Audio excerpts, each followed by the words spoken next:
Church planting in North America for the last 40 years has been going through a lot of innovation, a lot of transformation.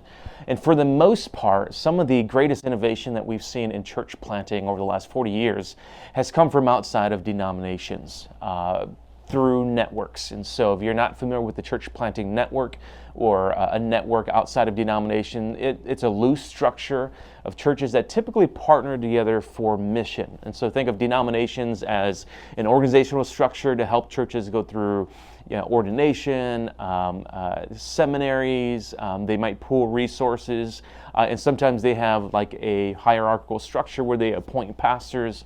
Networks kind of function a little bit differently from that. And over the last 40 years, we've seen the emergence of networks, and that's an encouraging thing because that's allowed for other kinds of people to get involved in church planting, whereas sometimes in denominations it was harder to do because you had to get seminary education, you had to go through a certain kind of procedure in order to be ordained. And so these are encouraging things, but I want to talk about three shifts that we've seen in North America in addition to the advent of networks that are really helping us to shape the future of church planting in 21st century North America. These are three things that are shifting, causing us to think differently about church planting in North America in the 21st century. That first shift that I want to talk about is the radical multi-ethnicity, multiculturalism that we're seeing in North America. For the most part, most of us understand that we're in a very multi-ethnic context, North America, U.S. and Canada in specific. But we don't realize is that diversity is actually changing just not only the idea of how the composition of local congregations, like 50% white, 25% black, but it's also changing the way that we think about missions altogether.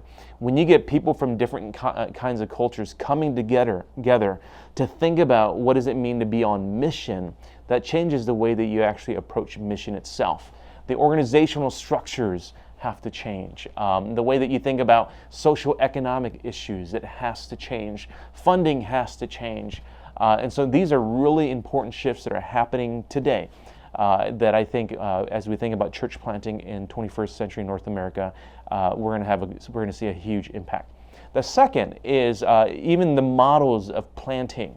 Now, for the last 40 years or so, because of the rise of networks and because of church growth principles that we saw develop in the 1970s, the launch large model was a predominant model. And I think we need more of that. I think we need more churches that can gather large amounts of people evangelistically to reach out to neighborhoods. But we're seeing that with the large launch model that for the last 10 years or so, that's tended to attract more Christians than it has non-Christians. And so we're seeing people actually pioneer missional, incarnational models that maybe 10 years ago weren't sustainable, but today they're finding sustainability. And so we're not starting with a Sunday worship gathering. We're starting with deep